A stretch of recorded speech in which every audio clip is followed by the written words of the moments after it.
इसी T shirt में जब संसद में पहुंच जाते हैं तो किरण रिजिजू कहते हैं कि बहुत कैजुअल है राहुल गांधी। टोपा होगा एकदम। सबसे पहली बात तो कोई ड्रेस कोड नहीं है पार्लियामेंट का कि टी शर्ट में कोई नहीं आ सकता, इसमें गुनाह संजीदगी। आप सूट पहन के आएंगे तो आप संजीदा हैं। जो इस देश का गरीब गुरबा जो धोती कुर्ता पहनेगा वो संजीदा नहीं है, जो टी शर्ट पहनेगा वो संजीदा नहीं है। संजीदा सिर्फ 10 लाख का जो सूट पहनता है वो है। इतना सन्नाटा क्यों है भाई? क्योंकि संसद का आप जिक्र कर रहे हैं, ये भी आरोप लगते हैं कि कंस्ट्रक्टिव आप कुछ करते नहीं, संसद को डिस्ट्रैक्ट करने का काम करते हैं, तख्तियां लेकर पहुंच जाते हैं, अब गर्दा उड़ेगा भैया, वेल में आ जाते हैं, नारेबाजी करने लग जाते हैं। संसद ऐसे नहीं चलेगा। संसद ऐसे चलेगा कि आदरणीय स्पीकर साहब आएंगे, चेयर पे बैठेंगे और उसके बाद कहेंगे बच्चों अटेंडेंस लगाओ।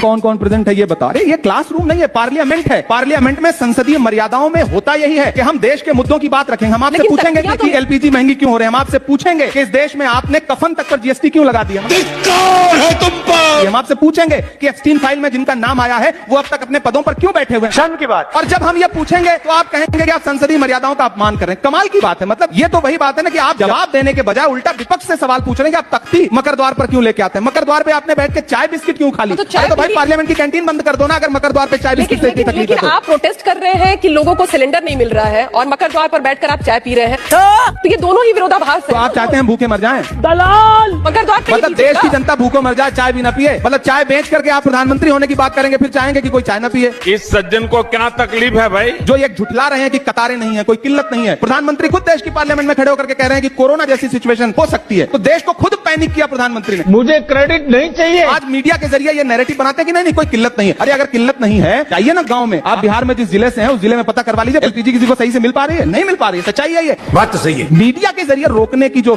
सरकार के खिलाफ जो माहौल बनता है, मुझे ऐसा लग रहा है कि नेता ज्यादा आ गया इमरान के अंदर और शायर कम हो गया। बस हवा निकल गई। आपकी शायरी की तो प्रधानमंत्री भी तारीफ करते हैं। ठीक है।